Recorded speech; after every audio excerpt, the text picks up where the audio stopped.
C'est notre héritage. Le nom de Jésus, c'est notre héritage. Il y avait en Angleterre, au 19e siècle, un pasteur baptiste qui s'appelait Charles Spurgeon. Un jour, il est appelé au chevet d'une femme mourante. C'était dans une cabane le long de la rivière. C'est une femme qui se nourrissait des poubelles, dans les poubelles, qui vivait dans une cabane faite avec des boîtes de bois. Alors, Charles Spurgeon vient dans sa maison pour la consoler, pour la préparer à sa mort.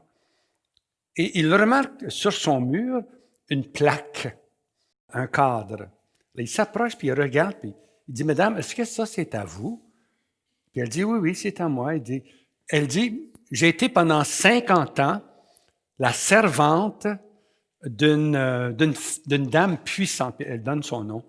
Une dame de la haute noblesse britannique qui, en appréciation pour ses travaux, pendant 50 ans, lui avait remis cette plaque-là.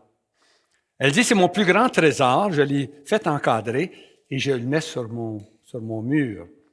Elle ne savait pas lire, elle ne savait pas ce que ça disait. Mais Charles regarde et dit, ouf. Il demande à la dame, puis-je emprunter cette plaque pour un jour ou deux? Il dit, ah oui, oui, mais vous devez me le rapporter. C'est mon plus grand trésor. Il s'en va auprès des successeurs, de la succession de cette dame qui était morte et, depuis 10 ans. Et on cherchait cette plaque-là.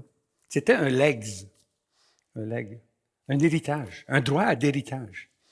Quiconque possédait ce papier-là avait en sa possession une immense maison à Londres, avec beaucoup de serviteurs et des comptes de banque qui accumulaient de l'intérêt depuis 10 ans. Cette dame qui se mourait dans cette chaumière était une des dames les plus riches d'Angleterre, de Londres. Elle avait autant de serviteurs qu'elle en voulait. Les meilleurs cuisiniers de l'Angleterre à sa disposition. Des comptes de banque. Mais elle n'en profitait pas parce qu'elle ne le savait pas. Beaucoup de chrétiens sont comme ça. Ils ne savent pas ce qui est à eux. Ils ne connaissent pas leur héritage. Le nom de Jésus, c'est un héritage. C'est un héritage. Si vous vous demandez quel est le grand commandement que Jésus nous a laissé, vous diriez, mais aimez-vous les uns les autres comme je vous ai aimé. Et vous auriez raison à 50%. C'est la moitié du commandement nouveau. Dans la lettre de Saint Jean, dans sa première lettre, au chapitre 3, il nous donne le commandement tout entier. Il dit ceci. Et tel est son commandement, que nous croyons au nom de son Fils Jésus-Christ et que nous nous aimions les uns les autres comme il nous en a donné le commandement.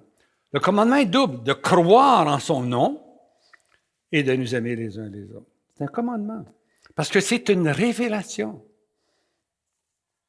La puissance du nom de Jésus, c'est une révélation que beaucoup de chrétiens ne savent pas. C'est pas qu'ils ne le croient pas, ils ne le savent pas. On ne peut pas croire quelque chose qu'on ne sait pas.